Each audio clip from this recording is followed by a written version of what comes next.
사도행전 9장 1절에서 9절에 있는 말씀입니다. 사울이 주의 제자들에 대하여 여전히 위협과 살기가 등등하여 대지사장에게 가서 다메섹 여러 회당에 가져갈 공문을 청하니, 이는 만일 그 도를 따르는 사람을 만나면 남녀를 막론하고 결박하여 예루살렘으로 잡아오려 함이라. 사울이 길을 가다가 다메섹에 가까이 이르더니 호련히 하늘로부터 빛이 그를 둘러 비추는지라. 땅에 엎드러져 들음에 소리가 있어 이르시되, 사울아 사울아 내가 어찌하여 나를 박해하느냐 하시거늘 대답하여, 주여 누구시니까? 이르시되, 나는 내가 박해하는 예수라. 너는 일어나 시내로 들어가라. 내가 행할 것을 내게 이를 자가 있느니라 하시니, 같이 가던 사람들은 소리만 듣고 아무도 보지 못하여 말을 못하고 서 있더라. 사울이 땅에서 일어나는 눈을 떴으나 아무것도 보지 못하고 사람의 손에 끌려 다메섹으로 들어가서 사흘 동안 보지 못하고 먹지도 마시지도 아니하느니라. 아멘. 오늘 말씀의 제목은 하나님은 인격적인 분이십니다라는 제목을 가지고 또 하나님의 말씀을 함께 은혜 받으며 나누려고 합니다. 사랑하는 성도 여러분, 오늘 우리는 사도행전 9장 1절을 통해서 놀라운 또 하나님의 진리를 나누게 되어집니다. 이 구절은 사울의 회심 사건으로 잘 알려져 있습니다. 저는 이 사건을 통하여서 하나님이 어떻게 우리와 인격적으로 관계를 맺으며 나아가는지를 알아보고자 합니다. 제가 여러분에게 질문 하나 해보겠습니다. 여러분은 하나님을 언제 인격적으로 만나셨습니까? 만난 적이 있으신가요? 언제? 기억나시나요? 혹은 인격적으로 만나셨을 때 당시를 한번 생각해 보시겠습니까? 그때 어떠셨습니까? 내가 그때 처음으로 하나님 만났을 때 그 감격, 그 감격 있지 않으세요? 저도 있었습니다. 이러한 질문은 여러분의 믿음과 구원에 대한 확신에 대한 질문이라고 생각할지도 모르겠습니다. 이 질문은 정말 그대로 언제 하나님을 진심으로 만났는지에 대한 질문이기도 합니다. 이러한 질문에 하나님을 정말로 인격적으로 만났을 때를 생각해 보면 그 순간은 감동의 순간이었고, 그리고 이 세상을 다 가진 사람처럼 온 세상이 달라 보입니다. 특별히 자연을 바라볼 때 더욱 그렇습니다. 특히 자연의 초록 색깔들이 정말로 살아있는 듯하게 파릇파릇해 보이고, 꽃과 잎사귀들이 나에게 속삭이듯이 말을 하는 것처럼 보이기도 합니다. 이러한 경험들은 정말 우리 인생에 빛이 들어오는 듯이 느껴지기도 하고, 그렇게 느껴지는 그 세상이 정말 아름답게 보이기도 합니다. 우리의 인생의 전부를 다 주님께 바친다고 고백했던 적도 있었고요. 저도 우리는 점점 어느 순간부터 하나님을 만났던 그 감격의 순간과 그분께 고백했던 말들을 잃어버린 채 살아가고 있지 않나라고 생각해 보기도 합니다. 저도 그런 때가 있었는데 시간이 지나고 나니까 그것이 좀 무뎌진 듯한 느낌? 그런 것들이 있었습니다. 하나님을 인격적으로 만난다는 것은 그럼 과연 무엇을 의미하는 걸까요? 하나님을 인격적으로 만난다는 것은 우리가 죄인이라는 사실을 인정하고 믿음으로 예수 그리스도를 나의 구원자로 인정하고 받아들이는 것입니다. 그렇습니다. 하나님을 인격적으로 만난다는 것은 나의 존재의 의미와 가치를 하나님을 믿는 믿음 안에서 찾는 것입니다. 여러분, 그렇다면 인격적이란 말의 의미는 무엇입니까? 이것은 사람답게 대해주는 것입니다. 사람답게 대해주는 것이란 상대의 인격을 존중하며 대하는 것입니다. 하나님은 죽을 수밖에 없는 우리 죄인들을 인격적으로 사람답게 대해 주셨습니다. 믿으십니까? 아멘. 하나님은 한 사람 한 사람을 인격적으로 대해 주시고 만나 주십니다. 하나님이 인격적으로 대해 주신다는 것은 그 사람의 개인적인 성향대로 그 사람에게 맞추어 만나 주신다는 것입니다. 하나님은 어떤 분이시냐면 그 사람의 잘났던 못났던 또 많이 배웠건 또 못 배웠건 돈이 많건 없건 그런 것과 상관없이 한 사람의 그 사람의 성향대로 만나 주신다는 것입니다. 어떤 사람은 불같이 하나님을 만나기도 하고 어떤 사람은 조용히 있는 가운데 하나님을 만나기도 하고 각 사람의 그 성격도 있지 않습니까? 성품이 있지 않습니까? 하나님은 그 사람의 성품, 성격 그대로 하나님을 만나 주신다는 것입니다. 그러나 우리 인간은 어떤가요? 나에게 잘하는 사람에게 더 잘해주게 되어지며 또 나에게 도움이 될 만한 사람들이 있으면 그 사람에게 잘해주거나 나의 필요와 이득을 위해서 또 어떤 사람들을 골라 만나기도 합니다. 또한 나와 잘 맞는 성향의 사람들하고만 교제하기도 합니다. 어떤 사람은 나와 저 사람의 성향이 맞지 않기 때문에 나는 저 사람하고 더 이상 만나고 싶지 않아 라고 생각하여 어떤 사람에 대해서는 선을 긋고 만나기도 합니다.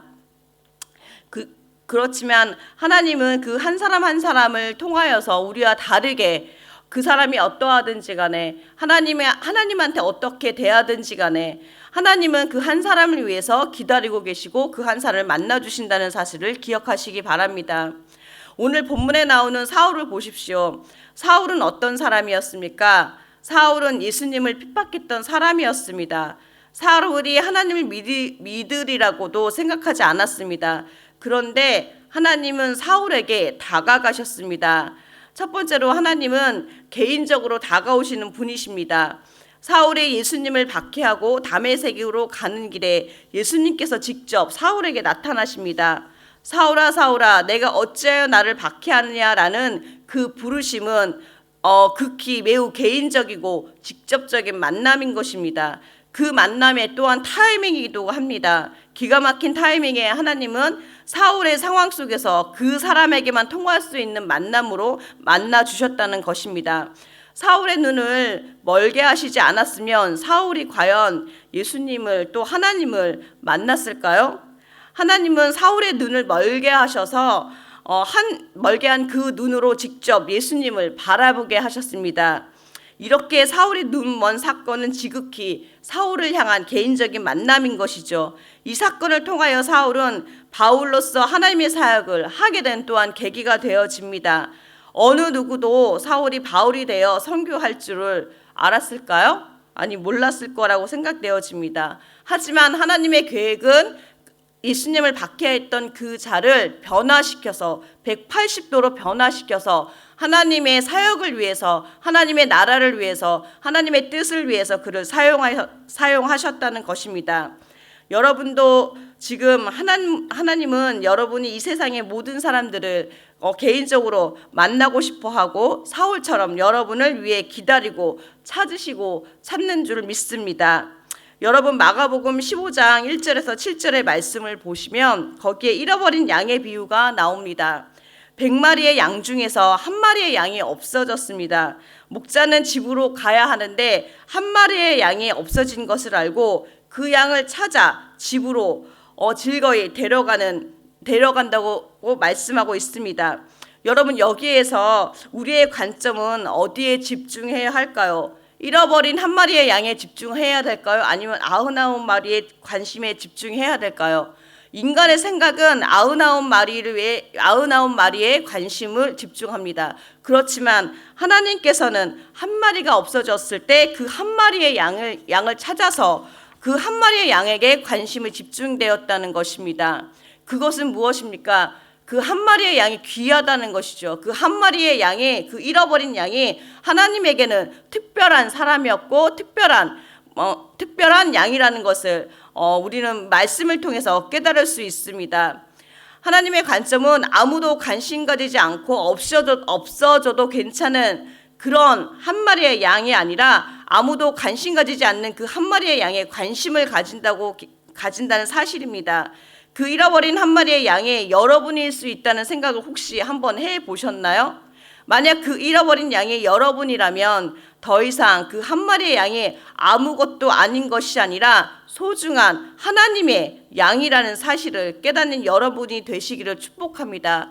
그냥 우리가 스쳐 지나가는 그런 사람들, 또 우리가 알지 못하는 어떤 그런 사람들이 하나님에게는 특별한 하나님의 양이라는 사실을 기억하시기 바랍니다. 그렇지 않습니까? 내가 그 잃어버린 양 한 마리로 생각하면 정말 특별한 거 아닙니까? 근데 남에 대해서는 그렇게 특별하지 않게 생각한다는 것이죠. 대를 위해서 소를 희생하자라는 말도 있지만 하나님의 관점으로는 대를 위해서 소를 희생하는 것이 아니라 그 소를 위해서 하나님은 희생하셨다는 것입니다. 그분이 바로 예수 그리스도라는 사실이라는 것이죠. 그래서 하나님은 특별하게, 하나님은 여러분 한 사람 한 사람 하나님의 형상대로 특별하게 창조하셨고, 또한 여러분들은 하나님의 특별한 존재입니다. 그렇기 때문에 하나님은 여러분과 특별한 존재로서 인격적으로 대하시기를 원한다는 사실을 기억하시기 바랍니다. 두 번째로, 하나님은 우리의 상황을 이해하시고 돌보십니다. 사울은 그 당시 교회를 핍박했던 사람이었지만 하나님은 그를 포기하지 않으셨다는 것입니다.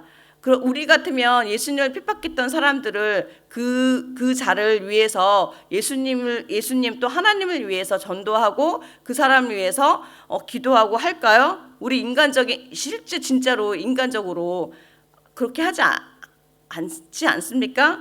저는 그렇게 생각합니다. 하지만 하나님 오히려 그의 삶 속에 직접 개입하셔서 그의 눈을 열어 진리를 보게 하셨던 것입니다. 하나님 우리의 상황을 잘 아시고 우리가 어디에 있든지 우리를 돌보시는 분이신 줄 믿습니다. 우리의 연약함과 실수에도 불구하고 하나님은 여전히 우리와 함께 하시며 우리를 인도하시는 분인 줄 믿으시기 바랍니다. 하나님은 기가 막힌 그 하나님의 타이밍에 사울을 만나 주셨습니다. 그 상황이 아니면 사울이 예수님을 만날 수 없었기 때문에 사울의 눈이 멀게 하신 것입니다. 사울이 다메섹으로 가다가 자신의 눈이 멀게 될 줄 알았을까요? 만약 자신의 눈이 멀 걸 알았다면 그는 그곳으로 가지 않았겠죠. 가끔씩 우리가 이해되지 않는 상황이나 일들이 우리에게 생길 때 그 삶과 그 환경과 그 모든 것들을 원망하기 쉽습니다. 그러나 그러한 때가 하나님을 만나야 하는 때인 줄 믿으시기 바랍니다. 그러한 때가 우리에게 하나님이 주시는 은혜의 때인 줄 믿으시기 바랍니다. 우리가 어디를 가든 우리가 무엇을 하든 하나님은 다 알고 계십니다. 하나님의 타이밍에 개입하셔서 우리가 하나님과 만나기를 원한다는 사실입니다. 그 타이밍에 반응하는 여러분들이 되시기를 모두 축복합니다. 세 번째로, 하나님은 우리의 삶을 변화시키십니다. 사울은 예수님을 만난 후 완전히 180도로 변화되었습니다. 그는 더 이상 교회를 핍박하는 자가 아니라 예수 그리스도를 열렬히 전하는 예수님의 사도가 되었습니다. 이는 하나님께서 우리의 삶을 근본적으로 변화시킬 수 있는 분이심을 보여주십니다. 하나님 우리의 과거를 넘어서 미래를 새롭게 하시며 우리의 삶을 그분의 목적에 맞추어 변화시키십니다. 맞습니다. 하나님을 인격적으로 만나게 되면 우리의 삶은 변화합니다. 만약 여러분이 하나님을 인격적으로 만났는데 여러분이 변화하지 않는 이유가 무엇일까요? 그것은 단지 우리가 편한 대로 믿음 생활하려고 하기 때문인 줄 믿습니다. 여러분 부부싸움을 하게 될 때 그 순간에 하나님을 우리는 잠시 잃어버리게 됩니다. 그렇지 않습니까? 내가 하고 싶은 말 다 하지 않습니까? 내가 하고 싶은 말을 하고 싶을 때 잠시 하나님이 옆에서 나에게 속삭이는 이야기를 들으십니까? 분명히 하나님은 그 싸움을 할 때 어떻게 말하시겠습니까? 그냥 멈춰, 잠깐 쉬어, 이렇게 말하지 않을까요? 그런데 우리는 그거 말을 듣지 않는다는 얘기입니다. 내가 하고 싶은 대로 말을 하고 또 말을 하고 나서 나중에 후회하게 되죠. 내가 그 말을 왜 했을까? 그렇지 않습니까? 그런데 우리가 옆에서 하나님께서 하시는 그 말씀을 우리가 들어야 되는에도 불구하고 하나님 잠깐 옆에 계세요라고 우리는 얘기하고 나의 마음대로 나의 생각대로 내 편한 대로 행동하고 말을 한다는 것입니다. 그것이 우리의 삶을 변화시키지 않는 거라고 저는 생각되어집니다. 이거는 내 마음대로 믿음 생활한다라는 그런 생활이겠죠. 그래서 내가 그 순간 잠깐 참으면 좋았을 걸 하고 여러분들도 후회하신 적이 있으시죠? 저도 그런 적이 있습니다. 왜 우리의 삶에 변화가 없냐면 아까 말했듯이 내가 필요할 때만 하나님을 찾기 때문입니다. 내가 어려울 때만 하나님을 찾고 내가 필요할 때만 하나님을 찾는 거죠. 그러니 나는 계속 살아있고 내 삶은 계속 그대로인 겁니다. 하나님을 인격적으로 만난다는 것은 예수로 살고 예수로 죽는 것입니다. 예수님 때문에 이제 내 맘대로 사는 삶이 아니라 예수님 때문에 내가 모든 삶의 영역에서 죽을 때 죽어야 한다는 사실을 인정해야 합니다. 그런데 우리는 이것을 인정하지 않습니다. 내가 필요할 때만 하나님을 찾는 그 기복적인 그런 신앙을 갖게 되는 거죠. 주술과도 같은 것이라고 저는 생각되어집니다. 우리의 삶 속에서는 아직도 우리 자신도 모르게 기복신앙이나 주술과 같은 신앙적인 모습이 있다는 것입니다. 기복적인 신앙과 주술 같은 신앙은 무엇입니까? 내가 필요할 때 하나님을 찾고 또 필요하지 않으면 그냥 내 삶대로 그냥 살고 내가 어려울 때 와서 하나님께 기도하고 하나님 이거 주세요. 나 힘들어요. 나에게 이 지금 힘든 시간을 하나님 이겨나게 해주세요라고 기도하고 또 그거에 응답이 되어지면 또 내 삶은 그대로 또 여전히 나의 모습대로 살아가고 그렇기 때문에 우리의 삶 속에 변화가 없는 것입니다. 내 삶 속에 하나님이 필요할 때만 찾아서 금 나와라 뚝딱 은 나와라 뚝딱 이런 도깨비 방망이 같은 그런 삶이 아니라 항상 지속적으로 하나님과 동행하는 그러한 삶의 모습을 우리는 가져야 한다는 것입니다. 그럴 때 우리의 삶의 모습이 변화되는 줄 믿습니다.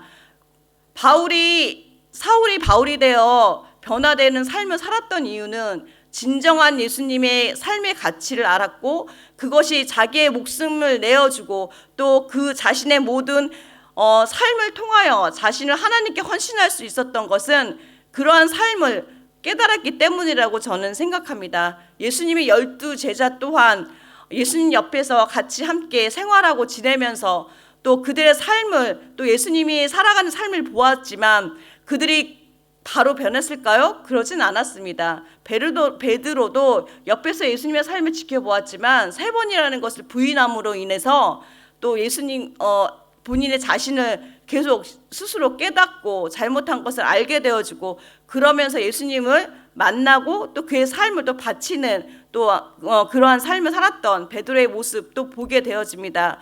여러분 그렇습니다. 우리는 예수님을 만났다고 말만 하는 것이 아니라 그 말씀대로 살아가는 것이 필요합니다. 나의 삶에서 내가 잘못한 것을 인정하고 그것을 인정하고 싶지는 않지만 인정하고 살아가는 용기 있는 여러분이 되시기를 또 믿음의 사람들이 되시기를 모두 축복합니다. 결론적으로 살아가는 성도 여러분, 우리는 하나님께서 인격적인 분이심을 기억해야 합니다. 하나님 우리 각자에게 개인적으로 다가오시고 우리의 상황을 이해하시며 우리의 삶을 변화시키십니다. 이러한 하나님과의 인격적인 관계를 통해 우리는 그분의 사랑과 은혜를 더 깊이 경험하는 성도 여러분들이 되시기를 모두 축복합니다.